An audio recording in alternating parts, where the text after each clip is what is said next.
Hey guys, it's MMA Vulture coming at you live with UFC 309, Jones vs Miocic, full card picks and betting breakdown. And we're going to go ahead and jump right into it with the first battle of the night being Veronica versus Eduarda Moura.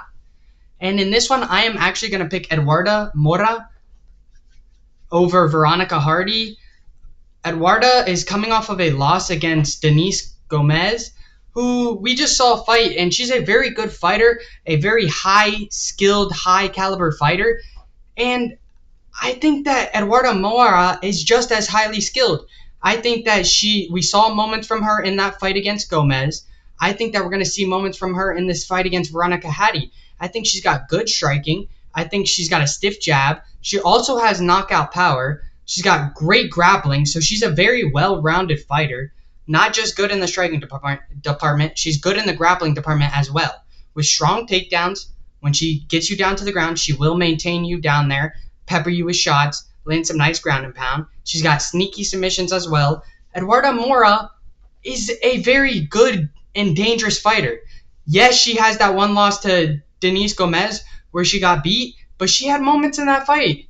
And she also had some wins over Monser, who she knocked out, given that Monser got knocked out twice before Eduarda Moura knocked her out. Still, props for knocking her out, and still has that dangerous power.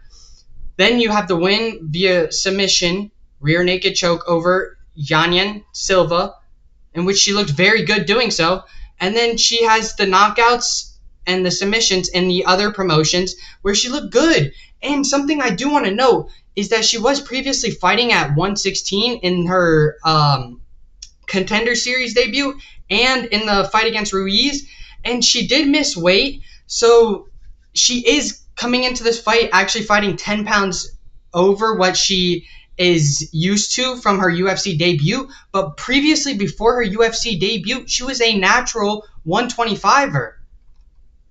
So it's not really new to her at all fighting in this weight class, and I actually think it's going to do her wonders fighting in her natural weight class. If you get the call from UFC to go to 115, you're going to do it. You want to do whatever it takes to get into the UFC. She did that. She got in. She had a little bit of trouble because she was missing weight and just not her natural weight class. Now she's going back to her natural weight class.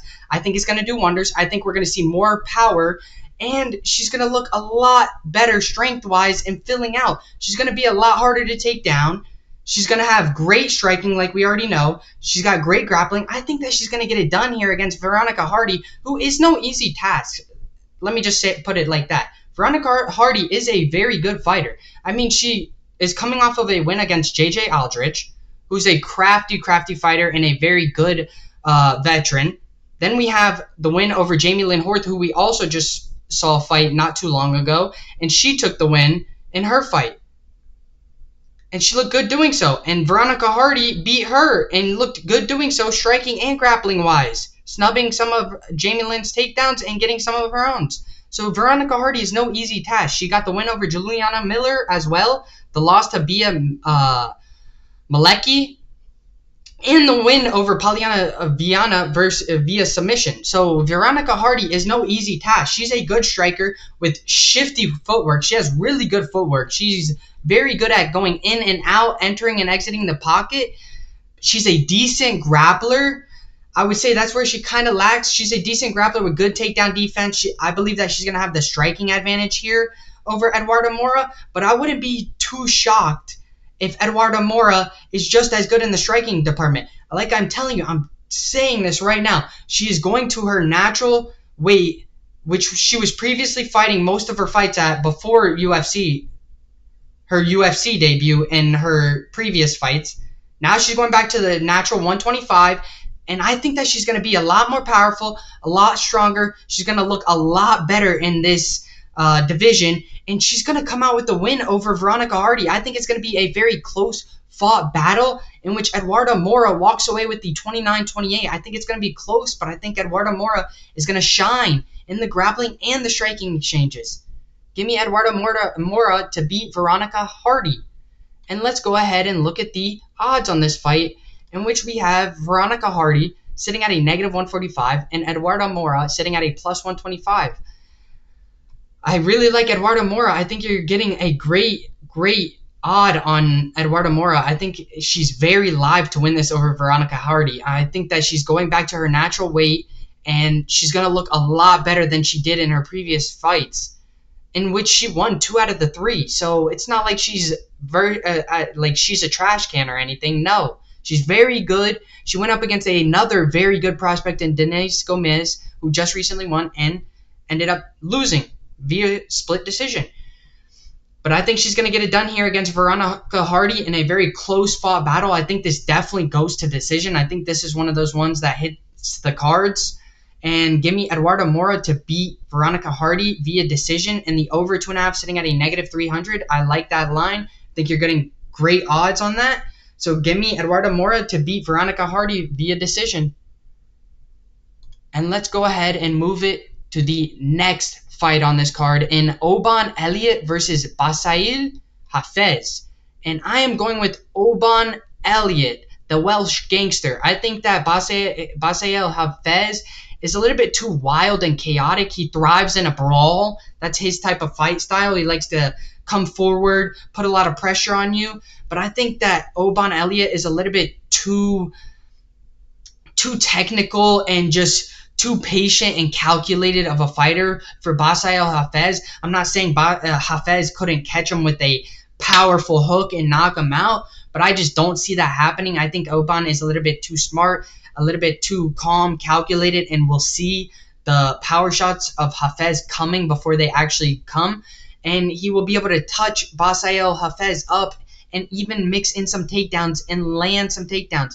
I do think that Bassil Hafez is going to be more powerful and have the strength advantage here.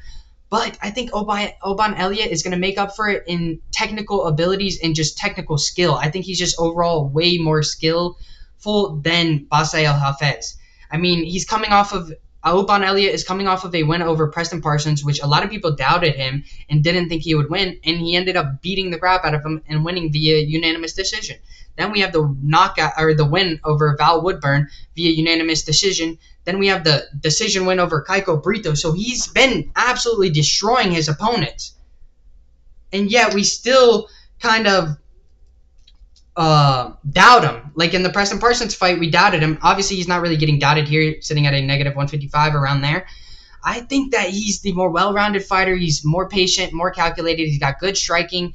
He's got quick, stiff jab. He mixes up his shots. Not only that, he's a good grappler with well-timed takedowns. He does a good job at advancing positions on his opponents. I believe that Oban Elliott is going to have the striking and grappling advantage. I think, yes, Bassil Hafez is known for that one-punch knockout power and throws heavy hooks.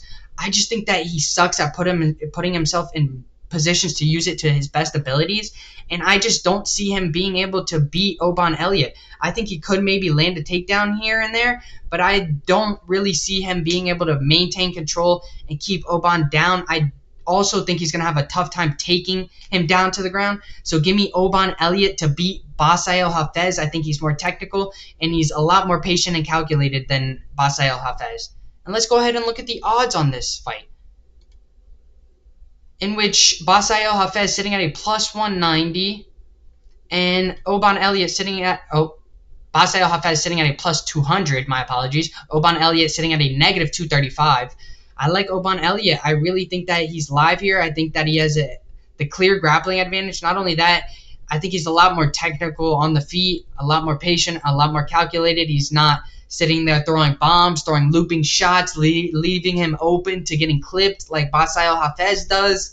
So give me Oban Elliott, and over 2.5 sitting at a -235, under 2.5 sitting at a +195.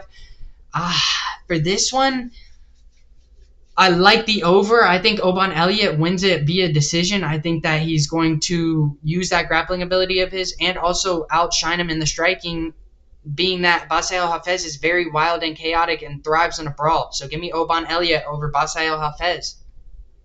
And let's run it up to the next fight on this card in Gall versus Ramiz Brahimaj. And in this one, I am going with Gall. I know he's coming off of 3 losses.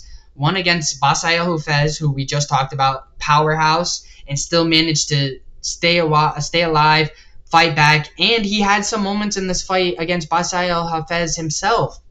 So he looked good. He had some moments. And then he lost to Mike Malott, which Mike Malott is a great up-and-coming star. Yes, Mike Malott got knocked out by Neil Magny, but he was looking a lot better before he did that. So, again, great opponents. Then the loss to Alex Morano, where he didn't really look the best, and he just kind of looked dull and flat. I am actually going with Mickey Gall in this one over Ramiz Brahimaj. I think they're both kind of like mediocre fighters, to be completely honest. In the UFC, they haven't really been doing the best. They haven't been really, how do I put this? They haven't been getting better as the fights go on. They've just been kind of mediocre, just kind of been at the same place, stuck, and just not getting any better is what I'm trying to say. I am going with Mickey Gall. I think that his striking is a lot better than Brahimaj. I think Brahimaj is a decent striker that mixes up his shots fairly well, but he really shines in the grappling department. He's a good grappler with strong takedowns. He maintains control of you. He's very good at advancing positions. I think he's got the grappling advantage here, but I think Mickey Gall is going to beat him because Mickey Gall has good striking. He's got clean, quick combinations. He's got that stiff, quick jab to keep Brahimaj at range, maintain that distance, and Mickey Gall likes to strike from the outside, so that will play into his game. I think that he's going to keep Brahimaj at distance, kind of strike him from the outside, use his leg kicks. He's also a decent grappler. I think that he's got good takedown defense. I think that Brahimaj is going to have trouble trying to get Mickey Gall down to the ground. I think he's going to have trouble because of the length of him. Not only that, also trying to enter the pocket against Mickey Gall is going to be hard because he's going to be throwing that stiff jab, trying to keep Brahimaj on the outside and not let him come in close. I think Mickey Gall has the striking advantage. I think he's trickier in terms of the submissions, and I think that he gets the win over Brahimaj. I think that these are two mediocre fighters who really aren't going to be going anywhere high in the UFC, obviously.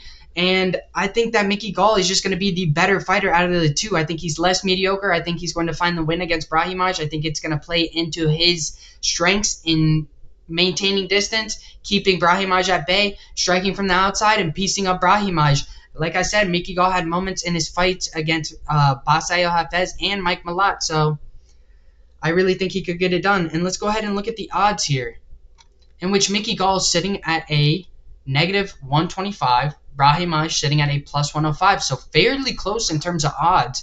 I think Mickey Gall is going to get the better of Brahimaj. I think it's going to be very close, but I think Mickey Gall gets the better. I could see Mickey Gall landing a knockout, but no. I think Mickey Gall wins it via decision. I think it's going to be a very close, tough battle. Over 2.5 sitting at a -170. Under 2.5 sitting at a +140. I think this fight goes the distance, and I think Mickey Gall wins it 29-28. I think it's going to be very close. I think Mickey Gall has the striking advantage, and I think Brahimaj has a slight grappling advantage. Give me Mickey Gall to beat Ramiz Brahimaj. And let's run it up to the next fight on this card in Marcin Tybura versus Jhonata Diniz.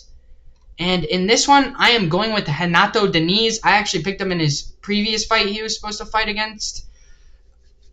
But now we have him here against Marcin Tybura, in which I am picking him again. I think that he's going to beat Marcin Tybura. He is coming off of a win against Carl Williams, who I feel like has a similar style to Marcin Tybura. He's a very pressure-heavy wrestler. I think that Marcin Tybura is kind of the same thing. I think that Jhonata Diniz is going to be able to snub a lot of Marcin Tybura's takedowns. I think he's got solid takedown defense. I think he has decent grappling. I think that Jhonata Diniz is also a very solid kickboxer that's very patient and calculated, and I think that's going to do him wonders here. I think Marcin Tybura really thrives on people that are chaotic and really kind of throw themselves at him and waste all their energy, in which I think Jhonata Diniz is completely opposite. I think he's a lot more patient. He's a lot more calculated. He's not like trying to just end the fight. No, he's not trying to just go for that finish and leave himself open to all these counters. No, he's very smart. He has a very high fight IQ.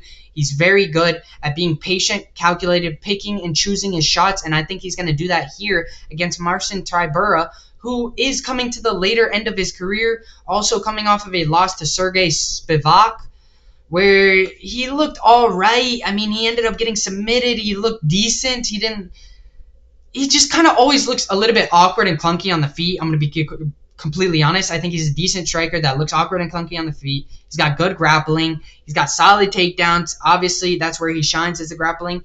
He maintains control of you when he gets you down. He's also taking this on short notice. I do want to also mention that. He's taking this fight on short notice, so that is something to also keep in mind. I think that Renato Diniz is a lot hungrier. He's a lot better of a fighter. He's a lot more patient, a lot more calculated, and I think he's going to get the W over Marcin Tybura. And I think it's going to be in devastating fashion. Give me Renato Diniz to knock out Marcin Tybura. And let's go ahead and look at the odds here on this fight, in which Marcin Tybura sitting at a -130, Renato Diniz sitting at a +110. Wow. Renato Diniz is actually plus money, and I am definitely going to be on that one. That one's great odds. I think Renato Diniz is a lot more patient, a lot more calculated. I think he could find the knockout on Marcin Tybura. I also think that he has good takedown defense, so I don't think it's going to be easy to take him down. The over 1.5 sitting at a -140, under 1.5 sitting at a +110. This fight, in terms of rounds, is going to be very tricky to call. I would probably go under 2.5 if you can get those odds. I would stick away from the under 1.5. I really think Diniz could end this early via knockout, but I would stick away from the under 1.5. I'd go under 2.5 just to be safe. But the under 1.5 is definitely live. I think Diniz is going to knock out Marcin Tybura. And let's go ahead and move along to the next bout on this card in Jim Miller versus Damon Jackson. And I am going with Damon Jackson. I know a lot of people are on the Jim Miller side. I am going with Damon Jackson. I think Damon Jackson, although coming off of a loss against Chepe Mariscal, in which it was a dogfight. It wasn't like a complete blowout. Obviously, he got the unanimous decision, but it was a dogfight, man. Damon Jackson is a tough, durable-ass fighter. He's no slouch. And he has the win over Alexander Hernandez, in which he looked good. I mean, Damon Jackson has good striking. He's got that stiff jab. He mixes up his shots to the head and to the body well. He's got good grappling with strong takedowns, solid takedown defense, sneaky submissions. I mean, Damon Jackson has, though coming off that loss, is still, in my opinion, going to be the better fighter here against him and Jim Miller. I think Jim Miller is coming to the later end of his career. He is coming off of the loss against Bobby Green, which he got absolutely destroyed by King Green. Man, absolutely fucking destroyed. Jim Miller's got good striking with quick, clean combinations. He's got that knockout power. And he has been garnering a couple of nice wins against Gabriel Benitez. And then the win over Jesse Butler, who he's an all-right prospect. Obviously, the Gabriel Benitez fight was a lot better. And I think Damon Jackson is going to be the better fighter here. I think it's going to be a very tough fought battle between these two, in which I think Damon Jackson puts the paws on Jim Miller. I think he also finds a lot of grappling success in here, because I think that Jim Miller has decent grappling abilities with all right takedown defense. I think Damon Jackson has sneaky submissions and could ultimately find a submission on Jim Miller. I really do feel like he could find a submission on him. I think that Damon Jackson is the better fighter. I think it's going to be a very close-fought battle, though. I do think it's going to be 29-28 Damon Jackson. I think he gets the tough-fought battle. I think that he's the tougher, more durable fighter here against him and Jim Miller. And let's go ahead and look at the odds between these two, in which Jim Miller sitting at a +140, Damon Jackson sitting at a -160. I like Damon Jackson. I think he's got the grappling advantage. I think in terms of striking, it's going to be fairly close. I know Jim Miller has some impressive knockouts and some pretty good boxing, so it's going to be fairly close on the feet. But I think in the grappling department, Damon Jackson has the grappling advantage, and I think this goes over. And the over 1.5 sitting at -260, under 1.5 sitting at +200. I think this fight goes to the distance, and I think Damon Jackson walks away with the win here. And let's go ahead and move it to the next bout on this card in Chris Weidman versus Eryk Anders. And these are two... Eryk Anders is kind of a mediocre fighter, is what I was going to say. is what I'm trying to say. I think Eryk Anders is kind of mediocre. That's why I'm going with Chris Weidman over Eryk Anders. I think Chris Weidman, though coming to the later end of his career, has looked good in his fight against Bruno Silva. Yes, obviously there was a bunch of eye pokes, not the best showing in that sense. But Chris Weidman is a good striker with dirty inside boxing. He's got nasty knees and elbows. He's a strong grappler with good takedown defense, strong takedowns. I believe he's going to have the grappling advantage here against Eryk Anders, who I think Eryk Anders does have the striking advantage. I think it's ever so slightly, though. I think he's got good striking with a quick, stiff jab. He mixes up his shots well. He does have that knockout power, though he hasn't really showed it as of lately. He's got good grappling with decently strong takedowns, and I believe he's got the striking advantage, though not a wide gap. I will say that. Not a huge gap in terms of striking. I think in terms of grappling, I think Chris Weidman has a pretty good, decent-sized gap in this grappling. I think he's going to be a lot better in the transitions. I think he's going to be a lot quicker in the transitions over Eryk Anders. I think Eryk Anders, though, coming off of the win against Jamie Pickett, I mean, it wasn't the best showing. He looked good, but also he had the loss to Marc-Andre Barrios, who got viciously knocked out in his own game, so not the best look as of right now. Then the win over Kyle Daukaus, who I'll give him credit on that. Obviously, he got the knockout. It was really nice. Well done. And then the loss to Jung Young Park, who is a very good fighter. No slouch in Jung Young Park. Then we have Andre Muniz. So he's gone up against pretty decent fighters. It's just he's just not the best. He doesn't have the skills. Obviously, Chris Weidman has been in there with some very, very good fighters. Lost to Dominic Reyes, still a great fighter. Amari, great fighter, took the unanimous decision over. Then obviously got the broken leg to Uriah Hall and the loss to Brad Tavares. But I mean, I think Chris Weidman is going to be able to land takedowns. I think in terms of fighting, there's going to be a lot of clinch and grappling exchanges in which I think Chris Weidman's going to get the better. I think on the feet it's going to be fairly close, but I think Chris Weidman can still do wonders on the feet and can still get some striking exchanges on Eryk Anders. Give me Chris Weidman to beat Eryk Anders. Let's go ahead and look at the odds here, in which Chris Weidman sitting at a plus 107, Eryk Anders sitting at a negative 127. So fairly close odds on this one as well. I like Chris Weidman. I think he's a good plus money option. I think it's going to be a very, very good battle between these two, in which Eryk Anders isn't the best. I mean, he's 8-8 in the UFC. He hasn't been looking the greatest as of ever, to be completely honest, besides when he came into the UFC with the 8-0 record and everybody was hyped on him. Give me Chris Weidman. I think he outdogs Eryk Anders. I think it's going to be a close fight, but I think Chris Weidman gets the win in probably maybe even his last fight. Give me Chris Weidman to beat Eryk Anders, and the over 2.5 sitting at a negative 214, under 2.5 sitting at a plus 174. I think it goes over. I think Chris Weidman beats Eryk Anders. I think he gets it done. And let's go ahead and move to the featured prelim of the night, in Jonathan Martinez versus Marcus McGhee. And I actually really like this fight. This is a great, great fight between these two.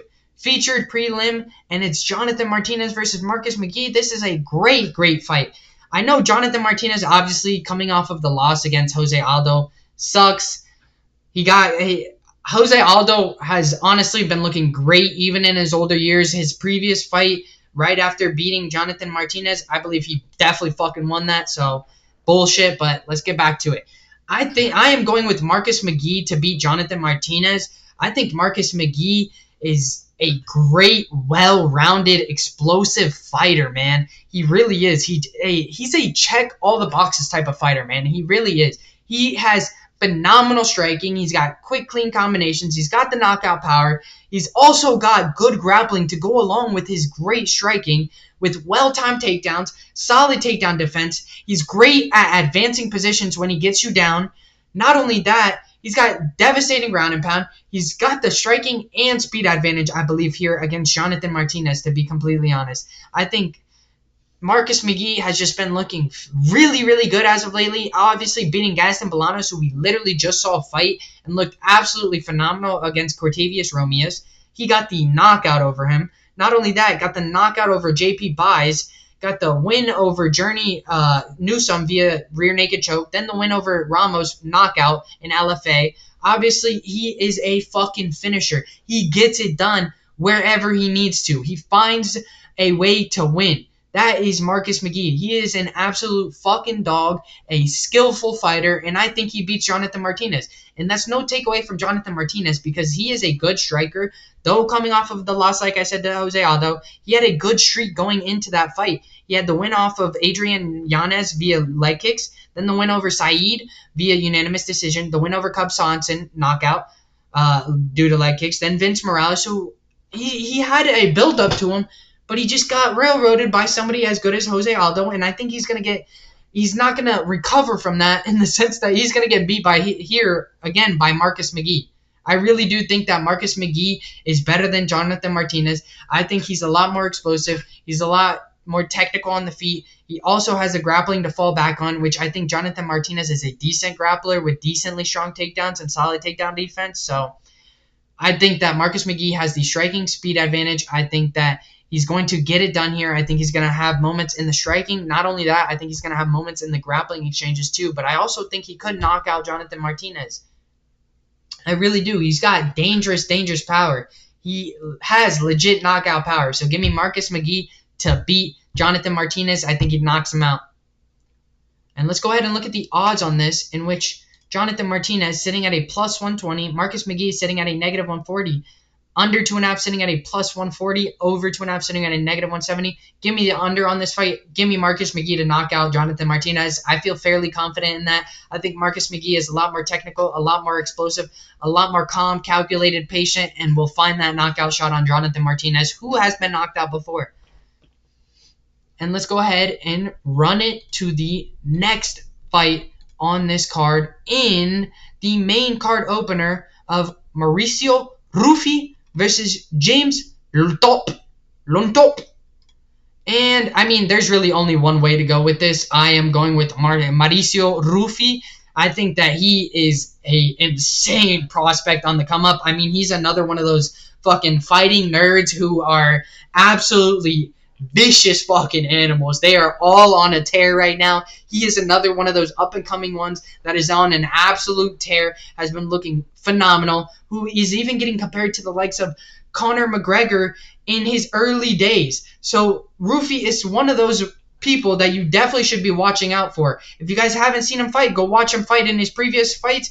In his fight in his debut to Contender Series, he had somebody that was a very, very highly touted prospect that everybody was actually voting to beat him and thought that he was going to get beat by him. He was a very highly touted person, and Mauricio Ruffy ran through him, grounded, pounded him, and knocked him out. He had a great, great performance, and he is next level in terms of skills. He really is. He looked phenomenal. And then he came out against Jamie Mullarkey and absolutely destroyed him and got the knockout win over him. Mauricio Ruffy is somebody you do not want to sleep on. There is a reason his nickname is One Shot. It is because he is a dangerous fighter. He is slick. He is very technical. He's got great accuracy. I mean, dude, when you're in the fighting nerds, I mean, you have people like Caio Berhalio, you have Carlos Prates, who just fought, Gene Silva. I mean, they're all fucking savages. This is another one of those absolute savages who is super accurate, clean, quick combinations, quick, stiff jab. He has decent grappling with good takedown defense. I believe that Ruffy is one of those ones that is definitely going to climb those rankings relatively fast. He is going up against James Llontop, who, as of lately, hasn't been looking the best. He's on a 2-fight losing streak. One against Borishev, who he took the split decision over. Didn't really look the best, to be completely honest. I mean, they're both mediocre fighters, and just, he lost. He really didn't look that good. Then he has the loss to Chris Padilla via rear naked choke. I believe that he is just not going to be able to do anything against Mauricio Ruffy, to be completely honest. I think Ruffy is going to be able to dominate the shit out of James Llontop. I think that James Llontop has been up against the lower level fighters and just the bottom barrel, if you will. And I think Mauricio Ruffy is going to be going up in the rankings relatively fast. He's going to be trying to shoot for the top of the barrel in that sense. And he is just way more skilled, way better, way more accurate, way just all around just a way better fighter than him and just higher skilled, and he's going to beat the shit out of him. And let's go ahead and move to the odds on this fight, in which Ruffy sitting at a, obviously, negative 900. Very, very hard to get any value in Mauricio Ruffy in this one. I really think that this is a clear-cut win for him. I think he has the obvious advantage in terms of striking. He's got the one-punch knockout power. He's a devastating, accurate striker with decent grappling skills. And I think James Llontop has just been up against the bottom barrel and is just not ready for his fight against Mauricio Ruffy, who's going to absolutely dominate him. Under 1.5 sitting at a plus 135. Over 1.5 sitting at a negative 165. Give me the under 1.5. Mauricio Ruffy knockout over James Llontop. And let's go ahead and move it to the next fight on the main card in Karine Silva versus Viviane Araujo. And this one's another good fight on the main card. And I am actually going with Karine Silva to beat Viviane Araujo. Though Viviane Araujo is nobody to be slept on. She's a good fighter with good striking. She's coming off of the loss to Natalia Silva, who is a very well-known fighter and a very good fighter that's very highly skilled. So it's not like she's going up against bums and failing to win. No, she's going up against very good competition. She has the win over Jennifer Maia, which was a very impressive win that nobody really saw coming. Then the 2 losses to Amanda Rivas, which take with a grain of salt. Then you have Alexa Grasso, the former champion. So she's going up against very good competition, putting up a good fight against very good competition. She's got strong striking. She's got quick hands. She's got clean, quick combinations. I think in terms of grappling, she's a decent grappler with decent takedown defense. I think Karine Silva is just better. I think that Karine Silva has multiple wins where she beat Ariana Delipsky via unanimous decision. Looked absolutely phenomenal doing so. Great striking, mainly great grappling. That's where she shines. She's a very good, strong grappler with solid takedowns. She's got good takedown defense. She's relatively good at advancing positions and making you very uncomfortable, making you not even be able to control your own arms, hands, back. She loves to take you down. She's got decent striking with quick hands. She's got a quick jab. I think Karine Silva is just all around better. I think in terms of striking, I think Viviane Araujo has a slight striking edge. I think that it's going to be fairly close on the striking, but I think Karine Silva has a obvious grappling advantage. I think she's much better in terms of grappling. I think she's going to be the stronger fighter. Not only that, I think that she's going to find a lot of success in this fight. I think that she could even 30-27 Viviane, to be completely honest. I think Karine Silva is on the way up. She's a very well-rounded fighter with good striking, with great grappling. I mean, she's very, very strong in the clinch. She's got great takedowns. She's very explosive. Give me Karine Silva to beat Viviane Araujo. And let's look at the odds here, in which Karine Silva is sitting at a negative 255 and Viviane Araujo is sitting at a plus 215. I really believe that is correct in terms of lines, is what I'm trying to say. I think that great value in Karine Silva. I think that she has the clear-cut grappling advantage. I think in terms of striking, it's going to be very close. Give me Karine Silva to beat Viviane Araujo. I think it gets done in the distance, though. I think it goes to the scorecards. Over 2.5 sitting at a negative 250. Under 2.5 sitting at a plus 200. I think Karine Silva gets it done via decision, and I think she gets it done dominantly over Viviane Araujo. I think she's the better fighter, clearly.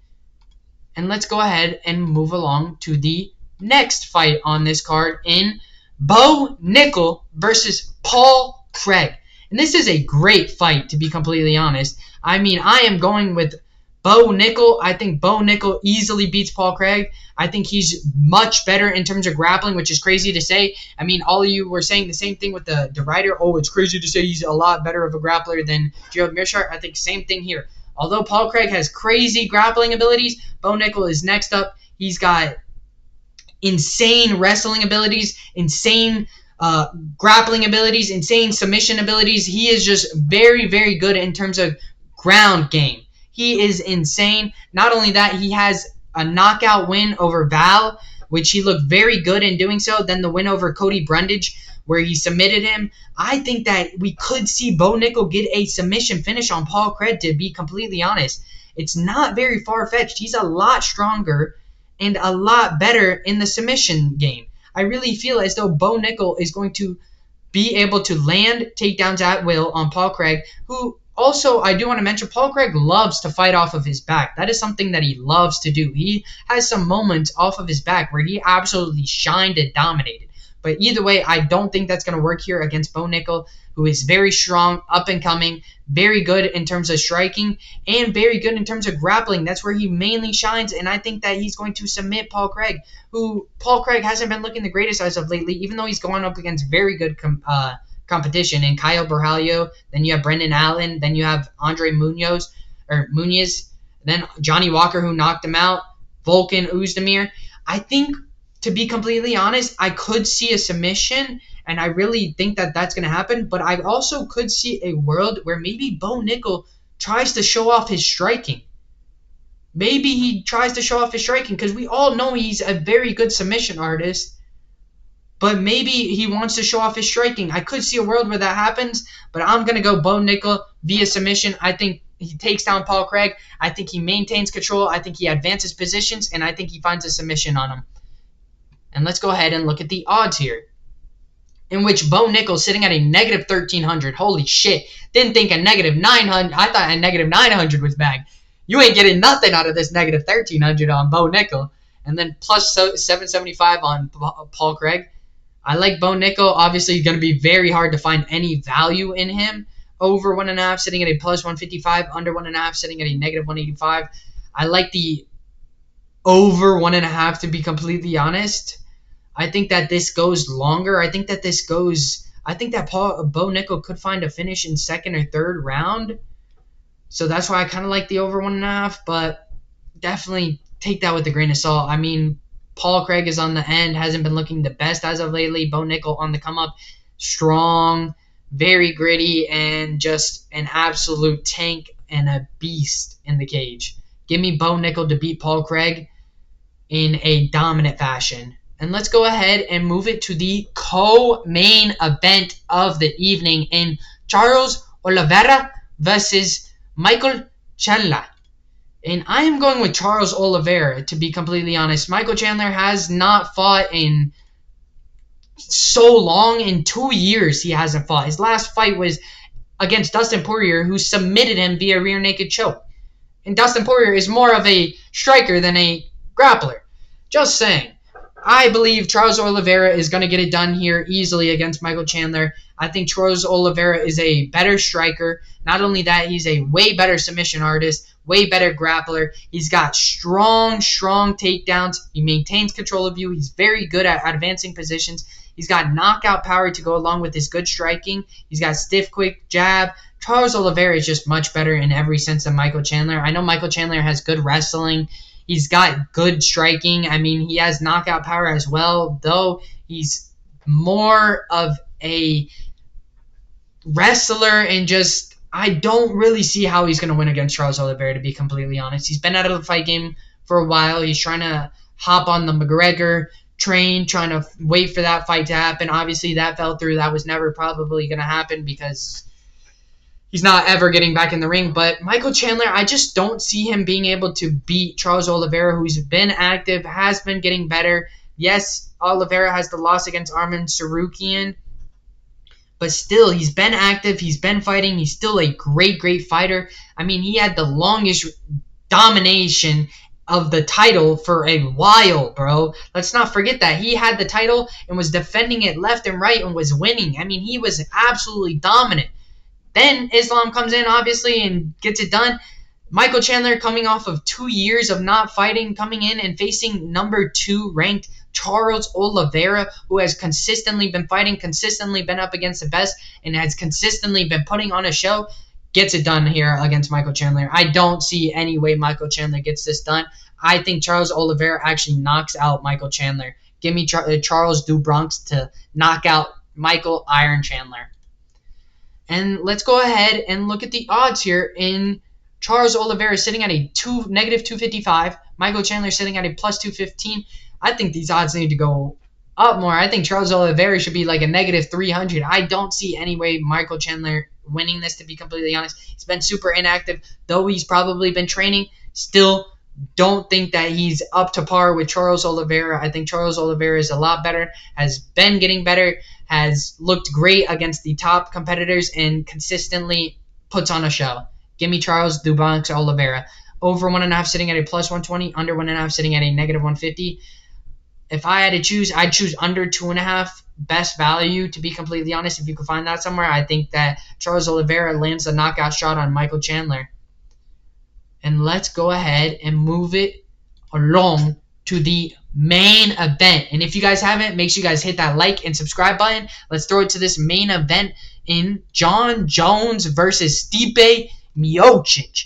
And I thought I wouldn't say that name in God knows how long, in Jon the Bones Jones. Man, he has been inactive since his win over Ciryl Gane for the heavyweight championship title, and has been ducking the hell out of Tom Aspinall, the current interim champion, and says he will not fight Tom Aspinall because he just doesn't have the resume, the legacy that Jon Bones Jones has. He says, Jon Jones says he needs to go out there and break a few records for him to fight him, but then goes along and says he wants to fight Alex Pereira or Francis Ngannou's.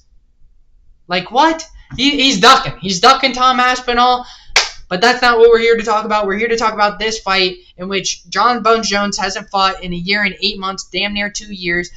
And then on the other side, we have the other opponent in Stipe Miocic, who hasn't fought in nearly 4 years, and last got knocked out viciously by Francis Ngannou in his previous fight. I am going with Jon the Bones Jones. I mean, I really don't see how Stipe Miocic, coming off of 3 years of inactivity, can come back and beat one of the best in Jon the Bones Jones. And I just don't see it happening. 3 years coming back, beating one of the best fighters, though hasn't been fighting either as much, has been fairly inactive too. I just don't see it happening. Stipe is a very good fighter, an OG, a decorated veteran in the UFC. And I know he's got good striking, he's got good grappling, he's a fairly well-rounded fighter. I just don't see him being able to beat Jon the Bones Jones, who has been looking great as of lately, has been unstoppable. Nobody has been able to get him down. Nobody has been able to beat him. I think Jon Jones is going to be able to land takedowns. I think he's going to be able to advance positions on Stipe Miocic, maintain control. I think he's going to land some nice, devastating ground and pound on Miocic. I think that Jon Jones ends this early against Miocic. I think he ends this viciously. I think that Miocic is not going to know what hits him. I think it's going to be tough early in the fight. I think it's going to be fairly close in the first round. As the rounds go on, I think that Jon Jones is going to start looking a lot better, and I think that Jon Jones ends up beating Stipe Miocic. I think that this is a fight of the inactives, in which we don't even know what's going to happen after this fight, to be completely honest.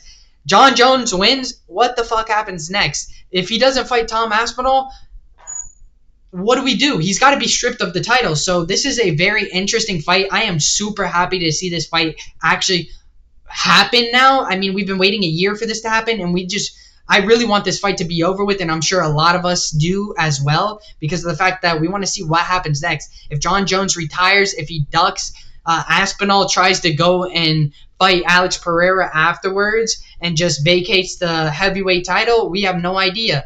But either way, give me Jon the Bones Jones to absolutely run through Stipe Miocic. I think that he's got the clear-cut grappling advantage. I think he's going to be able to maintain control of Stipe, take him down to the ground. I think striking is going to be fairly close, but I think Jon the Bones Jones will be able to pick him apart, overwhelm him, find the takedowns, find the level changes, maintain control, advance positions, and beat the crap out of Stipe Miocic. Give me Jon Jones.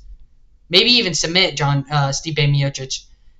And let's go ahead and throw it to the odds on this fight, in which Jon Jones obviously sitting at a negative 700, Stipe Miocic sitting at a plus 500. I like Jon Jones. Obviously, very hard to get value in him. Again, another very, very wide odd.